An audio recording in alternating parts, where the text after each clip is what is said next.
ஓ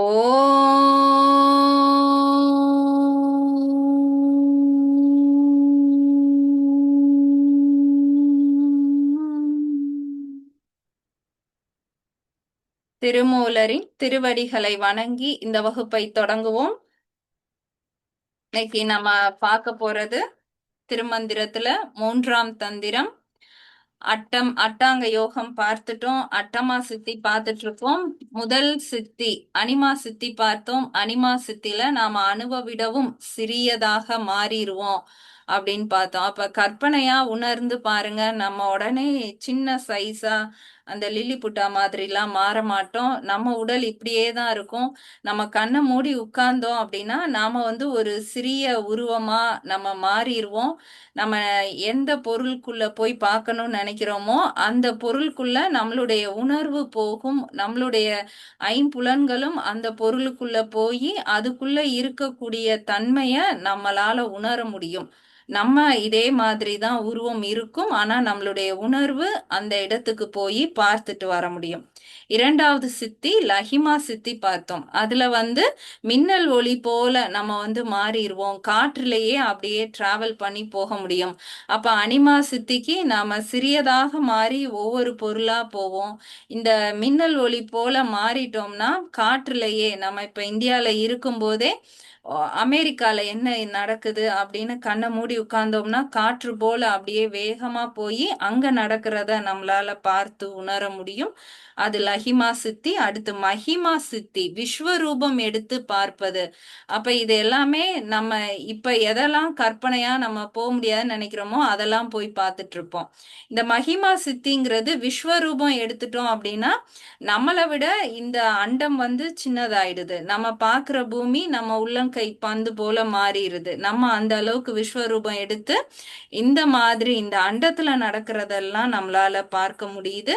அது மகிமா சித்தி. அடுத்த சித்தி பிராப்தின்னு பார்த்தோம். அப்ப நம்ம எதெல்லாம் விரும்புறோமோ அது எல்லாமே நமக்கு கிடைக்கும். அப்ப அதுக்கு எதுல ஆற்றல் கிடைக்குதுன்னா நம்மளுடைய கண்கள்ல அந்த ஆற்றல் கிடைக்குது. கண்களால எதெல்லாம் நம்ம பார்க்கிறோமோ அதை அடைந்தா நமக்கு என்ன திருப்தி நிம்மதி கிடைக்குமோ அந்த ஒரு மனநிறைவு கிடைக்கிறனால நமக்கு பார்க்கும் போதே நமக்கு அந்த சந்தோஷம் ஏற்படுறதுனால நமக்கு பற்று சுத்தமா விலகிடும். எதுவுமே வேணுங்கிற எண்ணம் வராது. ஏன்னா எல்லாமே நமக்கு நிறைவா கிடைத்திட்ட உணர்வு வந்துரும். அது பிராப்தி பார்த்தோம். அடுத்த சித்தி கரிமா சித்தி பார்த்தோம். கரிமா சித்தி நம்மளுடைய உடல் எடை அதிகமாகிக்கிட்டே போறது அப்படின்னு பார்த்தோம். எப்ப உடல் எடை அதிகமாகும், அதிகமான ஒளிய நாம உள்வாங்க ஆரம்பிக்கும் போது நமக்கு அந்த உடல் எடை அதிகமாகும். அப்ப அதற்கு நம்ம 7 சக்கரங்களையும் கடந்து அந்த உச்சி வாசல்லையே நாம நின்னு தவம் செய்யும் போது நமக்கு அந்த ஒளிய நம்ம வாங்க ஆரம்பிச்சிருவோம். அடுத்து இந்த உடல் அழிவில்லா உடலா மாறிடும். நாமளே ஒளி உடலா இருப்போம். அது கரிமா சித்தி அப்படின்னு பார்த்தோம். இப்ப அடுத்த சித்தி பிராகாமியம். இது நம்ம போன கிளாஸ்லயே கடைசி பாடல்ல அவர் சொல்லிட்டாரு. இந்த கரிமா சித்தியில நீ அடுத்து ஓராண்டு காலம் தவம் இருக்கையில் நம்மளுடைய உச்சந்தலையில நாம குவித்து அங்கேயே தவம் இருக்கும்போது அடுத்த சித்தியான பிராகாமியம் நமக்கு கிடைக்கும் அப்படின்னு பார்த்துட்டோம். அப்ப இன்னைக்கு நம்ம பார்க்க போறது பிராகாமியம் சித்தி. அடுத்த சித்தி ஆறாவது சித்தி. இந்த பிராகாமியத்துக்கு ஒரு பாடல் தான் திருமூலர் விளக்கம் கொடுத்திருக்காங்க. அந்த ஒரு பாடல் மட்டும் இன்னைக்கு பார்க்கலாம். அடுத்த சித்தி நம்ம அடுத்த வகுப்புல பார்க்கலாம். இப்ப பிராகாமியம்னா என்ன பொருள் அப்படின்னா நிறைவு உண்மை. நிறைவு அப்படின்னா ஒரு ஒரு இதுல நிறைஞ்சிருக்கிறது. இப்ப நம்ம ஒரு வாட்டர் பாட்டில் எடுத்துட்டு அந்த வாட்டர் பாட்டில் ஃபுல்லா நாம தண்ணிய ஃபில் பண்ணிட்டோம் அப்படின்னா அது நிறைஞ்சு இருக்கு அப்படின்னு சொல்றோம்ல. அந்த நிறைவு தன்மை தான் பிராகாமியம். காமியம் அப்படிங்கிற சொல்லுக்கு என்ன பொருள்னா நம்ம வினைகள்ல படிக்கிறோம் இல்லையா? ஆகாமிய வினை, சஞ்சித வினை, பிராரப்த வினை, ஆகாமிய வினை. ஆகாமியம்ங்கிறது நம்ம இனி நாம அனுபவிக்க போற வினைகள். அந்த காமியம் அப்படின்னா சில செயல்கள் நாம நாம அடைய போறது. அதுதான் காமியம். அதுலயே நம்ம சேர்க்கிறோம் அப்படின்னா அது கொஞ்சம் கீழானது. நம்ம இந்த உலக வாழ்க்கையில இருந்து நாம அனுபவிக்க வேண்டியது, நாம நிறைவு செய்ய வேண்டியது, அதெல்லாம் ஆங்கிற சொல். அப்பற அப்படின்னா கீழன்னு பாக்குறோம் இல்லையா, அந்த மாதிரி. இது ஆகாமியம். அதே இது பிராகாமியம். பிரான் வந்துருச்சுன்னா அது மேலானது. பிரசாதம், பிரதோஷம், பிற அப்படிங்கிற சொல்லு எதுல எல்லாம் வருதோ அது எல்லாமே உயர்ந்ததை குறிக்கக்கூடியது. அப்ப பிராகாமியம் அப்படிங்கிறது ரொம்ப உயர்ந்த ஒரு செயல். சித்திகள்ல மிகப்பெரிய ஒரு செயல் தான் பிராகாமியம். இது என்னன்னா நம்ம என்னெல்லாம் நினைக்கிறோமோ அது எல்லாமே நிறைந்து இருக்கக்கூடியது. இப்ப அதுக்கு கரெக்டான பொருள் வந்து நிறைவு உண்மை அல்லது நினைத்ததை உடனே முடிக்கும் பேராற்றலாக விவரிக்கப்படுகிறது. ஒரு யோகி நமக்கு வேண்டியவை அனைத்தையும் அடைந்து கொள்ளும் சித்தி பிராகாமியம் எனப்படும். இதுதான் அந்த பிராகாமியத்துக்கான பொருள். இத நாம எப்படி புரிஞ்சுக்கலாம் அப்படின்னா, இப்ப நம்ம ஒரு ஒரு கோழி குண்டு இருக்கு இல்லையா, சின்ன பந்து மாதிரி ஒரு கோழி குண்டு. அத வந்து நம்ம ஒரு ஒரு வாளி தண்ணிக்குள்ள போட்டோம்னா அந்த கோழி குண்டு போய் ஒரு இடத்துல செட்டில் ஆயிருச்சு அப்படின்னா நம்ம பார்த்துட்டு சொல்றோம் அது வந்து தரையில நிக்குது, சென்டரா நிக்குது, இல்ல ஓரமா நிக்குது அப்படின்னு சொல்றோம். இப்ப அந்த கோழி குண்டை நம்ம கைய உள்ள விட்டு நல்லா இப்படி தண்ணியோட சேர்த்து சுத்தி விட்டுட்டோம்னா இப்ப அந்த கோழி குண்டு எங்க நிக்குதுன்னு நமக்கு தெரியாது. நம்ம பார்க்கும்போது அது சுத்திக்கிட்டே வரும். நமக்கு பாக்குறதுக்கு அது வாளி ஃபுல்லாவே நிறைஞ்சு இருக்கிற மாதிரி தெரியும். அப்போ ஒரு பொருள் வேகமா சுத்தும் போது அது எல்லா இடத்துலயும் இருக்கிற மாதிரி நமக்கு தெரியும். இப்ப நம்ம வீணையில வந்து ஒரு ஒரு கம்பி, ரெண்டு ரெண்டு கார்னருக்கும் நடுவுல அந்த வீணையில வந்து கம்பி கட்டியிருக்காங்க அப்படின்னா இப்ப அந்த கம்பியை பார்த்தோம்னா அந்த கம்பி சென்டரா இருக்கும். அதை நம்ம நம்ம பக்கமா இழுத்தோம்னா அந்த கம்பி வலது பக்கமா போகுதுன்னு சொல்லலாம், வெளியில தள்ளினோம்னா இடது பக்கமா போகுதுன்னு சொல்லலாம். இப்ப அந்த கம்பியை வந்து நம்ம வேகமா மீட்டும் போது அது வலதா இடதானே தெரியாது. அது வந்து ஒரு 360 டிகிரிக்கு அது வந்து ரொட்டேட் பண்ண ஆரம்பிச்சிடும். அப்ப எந்த பொருள்லாம் 360 டிகிரில ரொம்ப ஃபாஸ்டா ரொட்டேட் ஆகுதோ அது வந்து கரெக்டா நம்மளால சொல்ல முடியாது. அது பர்டிகுலரா எந்த பாயிண்ட்ல இருக்குன்னு சொல்ல முடியாது. அது வந்து எல்லா இடத்துலயும் நிறைந்து இருக்கிற மாதிரி தெரியும். இப்ப நம்ம பூமியே வந்து ரொம்ப வேகமா சுத்துது அப்படின்னு தானே பாக்குறோம். நம்ம அதனாலதான் எல்லா பொருளும் அதோடயே ஒட்டிட்டு இருக்கு. இல்லைன்னா தனியா இருந்தோம்னா அப்படி இருக்காது. நம்ம எல்லாம் அதோட எப்படி இணைந்து இருக்கோம்னா அது வேகமா சுத்துது. அதே மாதிரிதான் நம்ம போன கிளாஸ்ல பார்த்தோம் இல்லையா, லாஸ்டா அந்த 11வது டைமென்ஷன்னு பார்க்கும்போது அதுக்குள்ள கடைசியா ஒரு ஸ்ட்ரிங் இருக்கு. அது இந்த 11 டைமென்ஷன்லயும் உள்ள அசைந்துகிட்டு இருக்குன்னு. அதே மாதிரிதான் இந்த உலகத்துல இருக்கக்கூடிய எல்லா பொருளுமே ஒரு இடத்துல நம்ம கடைசியா பார்க்கும்போது அந்த அந்த ஸ்ட்ரிங்ல தான் முடியுது. இல்ல நம்ம அந்த எலக்ட்ரான்னு பாக்குறோம் இல்லையா, அந்த அணுக்களை நாம பிரிக்கும் போது கடைசியா புரோட்டான், நியூட்ரான், எலக்ட்ரான்னு முடியுதுன்னா அந்த எலக்ட்ரானு வந்து அதிவேகத்துல அதுல வந்து சுத்திக்கிட்டே இருக்கு. அதே மாதிரிதான் இறைவன் வந்து சிவபெருமான் வந்து திருநடனம் புரியிறாரு, கூத்தாடிட்டு இருக்காரு அப்படின்னா நம்ம நினைக்கிற மாதிரி பரதத்துல வர மாதிரி ஸ்லோவா காலை தூக்கி யோகால வர மாதிரி நிதானமா பிரீத் இன் பிரீத் அவுட்ல பண்றாரு அப்படி அர்த்தம் கிடையாது. அவர் 11 டைமென்ஷனுக்கும் போற மாதிரி அந்த மாதிரி ஒரு நடனத்துல இருக்கிறத தான் அவங்க வந்து அப்படி சொல்றாங்க. அந்த அளவுக்கு ஃபாஸ்டா ஒரு மூமெண்ட்ல இருக்கும் போதுதான் அவர் வந்து வியாபித்து இருக்க முடியும். வியாபித்துனா ஒரே நேரம் எல்லா இடத்துலயும் அவரால் எப்படி இருக்க முடியும், நீக்கமற எல்லா இடத்துலயும் நிறைந்து இருக்காருன்னா ஒரு இடத்துல இருந்துகிட்டே அவர் ரொம்ப ஃபாஸ்டா எல்லா ஆங்கிள்லயும் எல்லா டைமென்ஷன்லயும் அந்த சுத்தக்கூடிய தன்மை இருக்கிறனாலதான் அவர் எல்லா இடத்துலயும் நிறைந்து இருக்காரு. அப்ப அந்த தன்மை எப்படி இருக்கும், அந்த தன்மைக்கு நமக்கு ஒரு சித்தி கிடைக்குதுன்னா அதுதான் பிராகாமியம். நம்ம சுத்த மாட்டோம், நம்ம இருந்துதான் பார்ப்போம். ஆனா நமக்கு அந்த ஆற்றல் கிடைக்கும். நம்மளால எல்லா பொருளுமே ஒண்ணுதான், ஒரே விஷயம்தான் எல்லா இடத்துலயும் இருக்கு அப்படிங்கிறத நம்மளால உணர முடியும். இப்ப நான் வந்து என்னோட ஃப்ரெண்ட பாக்குறேன் அப்படின்னா நானே தான் அதுலயும் தெரிவேன். ஒரு சின்ன நாய்க்குட்டிய பார்த்தாலும் அதுலயும் நான் தான் தெரிவேன். அந்த நாய்க்குட்டியோட அம்மா நாயை பார்த்தாலும் அதுலயும் நான் தான் தெரிவேன். அதுதான் அந்த பிராகாமியம். எல்லா இடத்துலயுமே நிறைந்து இருக்கிறது. நாமளே தான் அட் அ டைம் எல்லா இடத்துலயும் நிறைந்து இருக்கிற அந்த உணர்வு கிடைக்கும். அதுதான் பிராகாமியம் அப்படின்னு சொல்லக்கூடிய சித்தி. அதுதான் நிறைவு உண்மை. அப்ப சிவபெருமான் அப்படி இருக்கிறனாலதான் நம்ம எந்த துகளை எடுத்து பார்த்தாலும் அதுக்குள்ள இறைவன் இருக்கிறார், தூணிலும் இருக்கார், துரும்பிலும் இருக்கார்னா அவர் ஒரு செகண்ட் கூட நிக்காம அந்த அந்த ஒரு மூமெண்ட்லயே இருக்கிறனால அவர் எல்லா இடத்துலயும் நிறைந்து இருக்கிறார். அந்த சித்தியை தான் அது எப்படி இருக்கும் அப்படிங்கிறத இந்த பாடல்ல உணர்த்துறாரு. பாடல் எண் 683. ஆன விளக்கொளி யாவது அருகிலர், மூல விளக்கொளி முன்னே உடையவர், காண விளக்கொளி கண்டு கொள்வார்கட்கு, மேலை விளக்கொளி வீடு எளிதாம் நின்றே. முதல் வார்த்தை ஆன விளக்கொளி.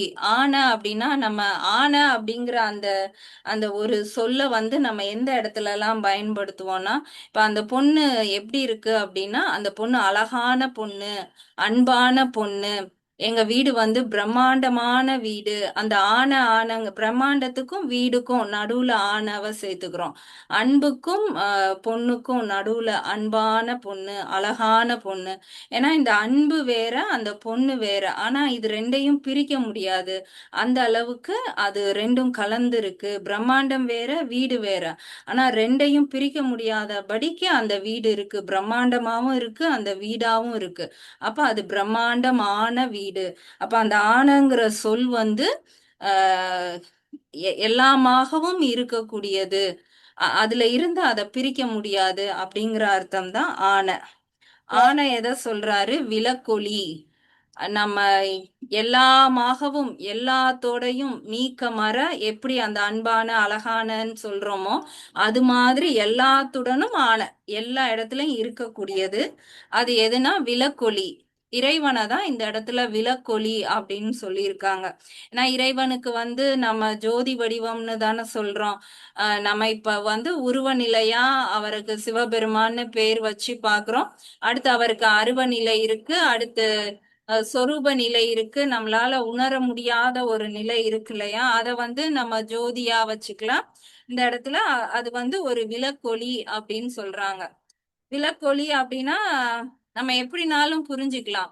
நம்ம இருள்ல இருக்கும்போது அந்த இருளை நீக்கக்கூடிய வந்த ஒளி, இருளை விளக்கக்கூடிய ஒளி அப்படின்னும் புரிஞ்சுக்கலாம். இல்ல நமக்கு ஒண்ணுமே புரியாம இருக்கும்போது நமக்கு விளங்க வைக்கிறதுக்காக வந்த ஒளி அப்படின்னும் எடுத்துக்கலாம். எப்படினாலும் எடுத்துக்கலாம். ஆனா ஒரு ஒளி இருக்கு, அதுதான் எல்லாமும் ஆன ஒளி. அந்த ஒளி தான் நம்மளை இருள்ல இருந்து நீக்கம் கொடுக்க போகுது.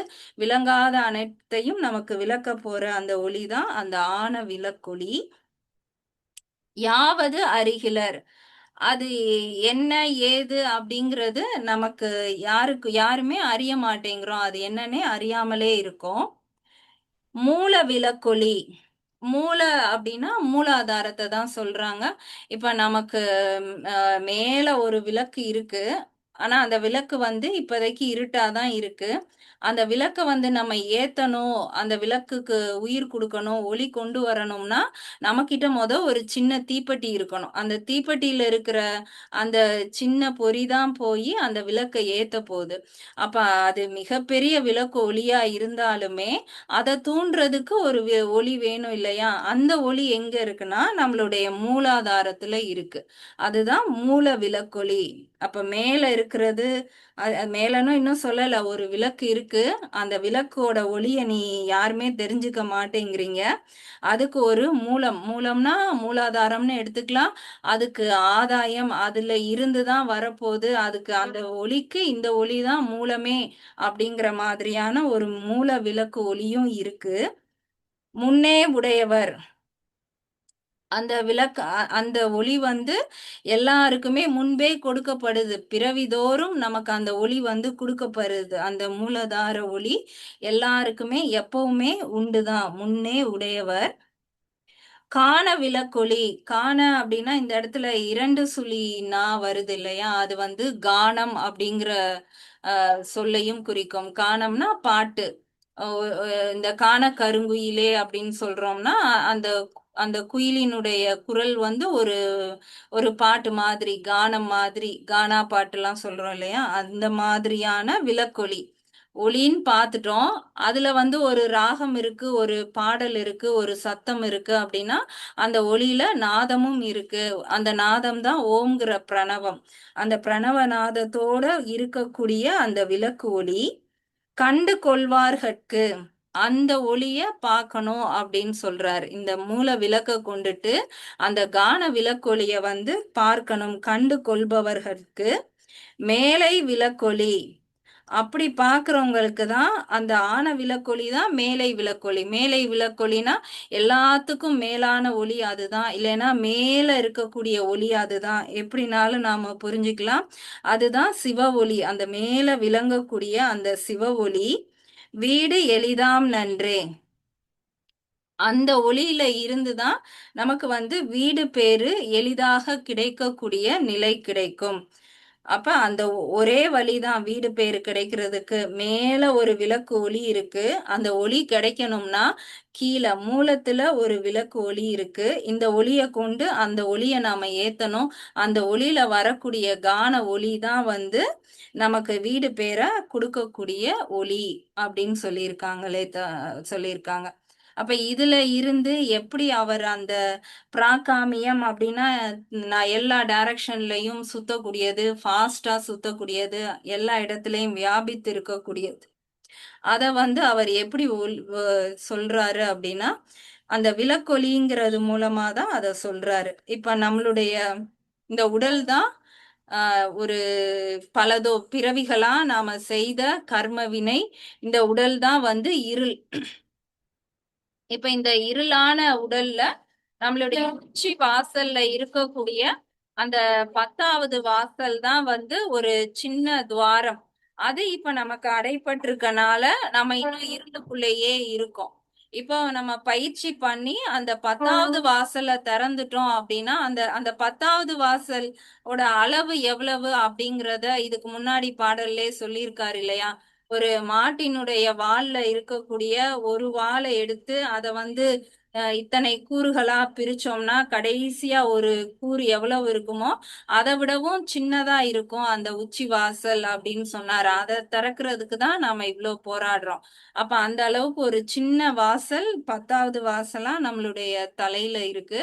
இப்ப அந்த வாசலை நாம திறந்துட்டோம் அப்படின்னா அதுக்கு மேலதான் அந்த சிவ ஒளி இருக்கு. அந்த திருநடனம் செய்யக்கூடிய ஒளி எல்லாருடைய 10வது வாசல்லையும் அந்த ஒளி இருக்கு. நம்ம இந்த கீழே இருக்கக்கூடிய மூல கனலை கொண்டு வந்து கொஞ்சம் கொஞ்சமா பயிற்சி செய்து இந்த இருளான உடலுக்குள்ள போய் அந்த ஒளிய நாம அந்த வாசலை திறந்து அந்த ஒளியை ஏத்திட்டோம் அப்படின்னா அது எப்படி இருக்கும்னா இப்ப ஒரு இருட்டான ஒரு ரூம் இருக்கு. அந்த ரூம்ல சின்னதா ஒரே ஒரு ஒரு வென்டிலேட்டருங்கிற ஒரு சின்ன செங்கல் அளவுக்கு நாம வந்து ஒரு கல்லை மட்டும் எடுத்து விட்டுட்டோம்னா வெளியில இருந்து வரக்கூடிய சூரிய ஒளி அந்த அந்த அந்த வீடு ஃபுல்லா அந்த ரூம் ஃபுல்லாவே அந்த ஒளியை கொடுத்து நிறைச்சிரும். அந்த அந்த ஒளி ஒரு ஷார்ப் லைனா தான் அந்த பாயிண்ட் வழியா வரும். வந்து அது ஒரு இடத்துல தான் படும். ஆனா அதோட வெளிச்சம் பார்த்தோம்னா அந்த உடல் அந்த வீடு முழுவதும் இருக்கும். அதே மாதிரி தான் இந்த உச்சி வாசலுக்கு மேல இருக்கக்கூடிய அந்த ஒளியை நம்ம ஏத்துன உடனே அந்த இந்த சின்ன துவாரம் வழியா அந்த ஒளி உள்ள வரும்போது நம்மளுடைய உடல் முழுவதுமே ஒளியாக மாறிடுது. அப்ப இந்த நம்ம உள்ள இருந்துகிட்டே நம்மளுடைய உடலை பார்க்கிறோம். அதே நேரம் இங்க இருந்தே அந்த வாசல் வழியாகவும் அண்டத்தை பார்க்கிறோம். இப்ப இதே இது நம்ம மாத்தி யோசித்தோம்னா ஒரு செங்கலை மட்டும் எடுத்துட்டு நம்ம கண்ணை அந்த துவாரத்துல வச்சு அந்த செங்கல் இருந்த இடத்துல வச்சு பார்த்தோம்னா நம்மள சுத்தியும் எல்லாம் ஒளி தான் தெரியும். ஃபுல்லா 360 டிகிரிக்கும் ஒளி தான் தெரியும். அதே மாதிரி நாம உள்ள இருந்து அந்த உச்சி வாசல் வழியா நாம வெளியில பார்க்கும் போதும் அந்த அந்த சிவ ஒளி தான் நமக்கு தெரிய போகுது. அதுதான் எல்லா இடத்துலயும் இருக்க போகுது. நமக்குள்ளேயும் அதுதான் இருக்க போகுது, வெளியிலயும் அதுதான் இருக்க போகுது. அப்ப அந்த ஒளி வேற நாம வேறன்னு இல்லாதபடிக்கு அந்த எல்லா இடத்துலயும் நாமளே வந்து நிறைந்து இருக்கக்கூடிய அந்த சித்தி வந்து இந்த உள்ள இருக்கிற மூல ஒளியும் அந்த மேலான கான ஒளின்னு சொல்லக்கூடிய அந்த ஆன விளக்கொளி, இது இரண்டும் இணையும் போது நமக்கு கிடைக்குது. எல்லா இடத்துலயும் எப்படி சிவபெருமான் நிறைந்து இருக்காரு அப்படிங்கிறத நாம பார்த்துட்டோம் அப்படின்னாலே நாமளும் எல்லா இடத்துலயும் நிறைந்து இருப்போம். அந்த நிறைவு உண்மை அப்படின்னு சொல்லக்கூடியதுதான் இந்த சித்தி, பிராகாமிய சித்தி. திரும்பவும் ஒரு தடவை பார்க்கலாம். ஆன விளக்கொளி யாவது அருகிலர், அனைத்துமாக விளங்கக்கூடிய, நமக்கு இருளை நீக்கி ஒளியை தரக்கூடிய, நமக்கு அனைத்தையும் விளங்கச் செய்யக்கூடிய அந்த சிவ ஒளியானது எவ்வாறு இருக்கிறது, எங்கு இருக்கிறது என்பதை யாரும் அறியாதவர்களாக இருக்கிறார்கள். மூல விளக்கொளி முன்னே உடையவர், அந்த சிவ ஒளியை தூண்டி எரிய வைக்கக்கூடிய மூல விளக்கான ஒளி அனைவரிடத்திலும் முன்பாகவே உள்ளது. காண விளக்கொளி கண்டு கொள்வார்கட்கு, நமக்கு நமக்கிட்ட இருக்கக்கூடிய அந்த சிவ ஒளி தான் கான ஒளி, நாதமும் விந்துவுமாக இருக்கக்கூடிய அந்த ஒளி. கண்டு கொள்வார்கட்கு, அந்த ஒளியை கண்டு கொள்பவர்களுக்கு மேலை விளக்கொளி வீடு எளிதாம் நன்றே, அந்த மேலான விளக்கொளியை யார் கண்டு கொள்கிறார்களோ அவர்களுக்கு வீடு பேரை அடையக்கூடிய வழி ரொம்ப எளிமையாக கிடைக்குமே. இப்ப அடுத்து வீடு பேரு பத்தி சொல்ல போறாரு. இந்த இது கிடைச்சிருச்சுன்னா அவங்களுக்கு அடுத்து வீடு பேரு கிடைக்கும். இதுதான் பிராகாமியம். நம்ம எப்படி எல்லா இடத்துலயும் நிறைந்து இருக்க போறோம் அப்படிங்கிறத சொல்லக்கூடிய பாடல். இந்த ஒரு பாடல் போதும். அடுத்த சித்தி நம்ம அடுத்த வகுப்புல பார்க்கலாம்.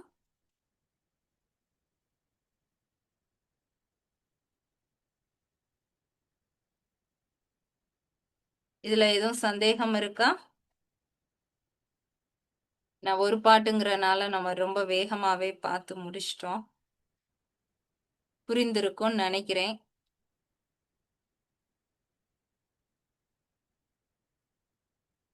இல்ல போன பாடல்ல எதுவும் சந்தேகம் இருந்துச்சா? சொல்லுங்க சுபா. இதுல சொன்ன மாதிரி அந்த பாட்டோட பொருள்ல அந்த இதுலயே எழுதியிருக்கேன். அந்த மூலத்துல இருந்து கொண்டு வந்து ஆக்கினையில வச்சு பாக்குறவங்களுக்கு, அந்த நாதத்தையும் அந்த இதையும் பாக்குறவங்களுக்கு வீடு பேரு அடுத்து திருப்பி அந்த 10வது இதுக்கு போறது ஈஸி, அப்படித்தானே அதோட பொருள்? ஆமா. ஆஹ் அ- ஆனா நீங்க ஆக்கினை அந்த இதெல்லாம் சொல்லல. நீங்க நாதமும் இதையும் அங்க வச்சு கேக்குறவங்களுக்கு உச்சி வாசல்ல வச்சு கேட்பதுதான் பிராகாமியம். ஆஜனால வந்து ஆனா இதுல இருக்குதுன்னா முன்னாடியே ஆஹ் முடிந்துருது இல்லையா? முன்னாடி கொண்டு வராங்க அப்படின்னா முன்னே இருப்பதுன்னா அப்ப முன்னாடி மூலத்துல இருந்து கொண்டு வந்து இந்த முன்னாடி இருக்க இதுல வைக்கிறது, அப்படித்தானே அர்த்தம் அது? ஆமா, மூலத்துல இருந்து நம்ம ஒவ்வொரு சக்கரங்களா கடந்துதான் 7வது சக்கரத்துக்கு வர முடியும். அந்த பயிற்சி எல்லாமே உம் முன்னாடியே சொல்லி கொடுத்துட்டாருல. ஒவ்வொரு அதான் சக்கரங்களா ஆக்கினையில கொண்டு வந்து வைக்கிறவங்களுக்கு அந்த மேல போறது ஈஸி, அப்படித்தானே அதோட அர்த்தம்ன்றேன். ஆக்னையில கொண்டு வந்து வைக்கிறதும் அதுவும் ஒவ்வொரு விதமான பயிற்சி தானே. அது வந்துட்டு அடுத்த பயிற்சி நம்ம 10வது வாசலுக்கு கொண்டு வரோம். ஆஹ் சரி சரி சரி. ஓகே சுபா. ம்.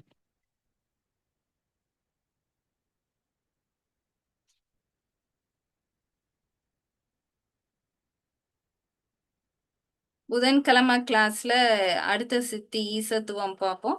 வெள்ளிக்கிழமை கிளாஸ்ல வசித்துவம் பார்ப்போம். அதோட 8 சித்திகள் வந்து முடியுது. அதுக்கப்புறம் என்ன சொல்றாங்கன்றத அடுத்த வாரத்துல இருந்து பார்க்கலாம். அதுக்கு முன்னாடி ஒரு ஸ்பெஷல் செஷன் மாதிரி வைக்கலாம். நீங்க இந்த சித்திகளை பத்தி நீங்க என்ன நினைக்கிறீங்க? இந்த மாதிரி சித்தி பெற்றத அவங்க ஏதாவது பேசினது, ஏதாவது ஒரு இடத்துல நாம உணர்ந்திருப்போம் இல்லையா? அத நீங்க சொல்லலாம். அதனால ப்ரிப்பேர் பண்ணிட்டு வாங்க. அடுத்த வாரம் திங்கட்கிழமை கிளாஸ்ல. நீங்க சொல்லுங்க சித்திகள் பத்தி. சரி, இப்ப கிளாஸ முடிச்சுக்கலாம். ஓம்.